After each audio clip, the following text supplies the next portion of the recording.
শাবকসহ বাঘের নদী পাড়ের বিরল দৃশ্য ক্যামেরাবন্দি পর্যটকদের মোবাইলে সোশ্যাল মিডিয়ায় ঘুরছে সেই দৃশ্য। এবার সুন্দরবন থেকে শাবকসহ বাঘের নদী পাড়ের বিরল দৃশ্য ক্যামেরাবন্দি পর্যটকদের মোবাইলে সোশ্যাল মিডিয়ায় ঘুরছে সেই দৃশ্য। উল্লেখ্য, কলকাতা থেকে একদল পর্যটক সুন্দরবন ভ্রমণে গিয়েছিলেন 7ই মার্চ জলযানে চেপে।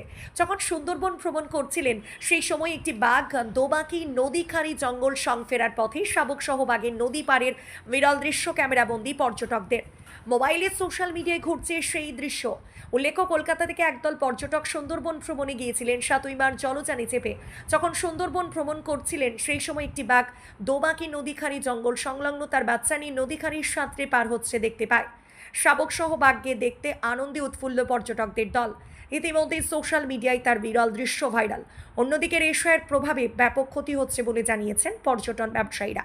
সুন্দরবন এলাকায় ঘুরতে আসা পর্যটকরা একের পর এক বুকিং বাতিল করায় ক্ষতির মুখে পড়েছেন পর্যটন ব্যবসায়ীর সঙ্গে যুক্ত ব্যবসায়ীরা।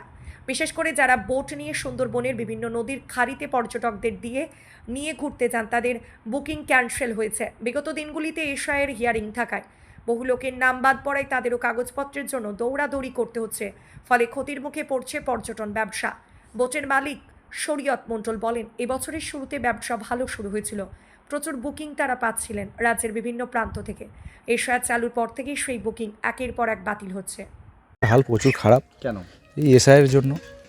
এসআইয়ের কি সমস্যা হয়েছে? এসআইয়ের মধ্যে অনেক পার্টি বুকিং করেছিল, বুকিং করে এসআইয়ের জন্য তারা আসতে পারেনি।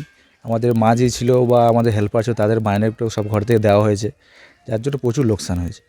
কতগুলো পার্টি আপনার ক্যান্সেল? হ্যাঁ, আমার 25-30টা হবে। আর্থিকভাবে তো অনেকটাই লস। হ্যাঁ, অনেকটাই লস হয়ে গেছে। কি নাম আপনার? তাপস দাস। এমন না, এই বছর ব্যবসা খুব ভালো হয়নি। কেন? প্রথম তাহলে আমাদের যেরকম বুকিং হয়েছিল সেই হিসাবে আমাদের তারপর এসআই যখন শুরু হয়েছে তখন কিছু কিছু পার্টি আমাদের অ্যাডভান্স করে ক্যান্সেল করেছে, অনেক ক্যান্সেল হয়েছে আমাদের। কতটা আর্থিকভাবে এবছর তাহলে ক্ষতি? না, এই বছর ব্যবসা খুব ভালো হয়নি, আর্থিকভাবে আমার প্রচুর লস। এখন কি আর ব্যবসা হচ্ছে? না, এখন ব্যবসা হচ্ছে না। কি কারণে? এই এসআইয়ের কারণে। কি নাম আপনার? আমার নাম বিশ্বনাথ রায়।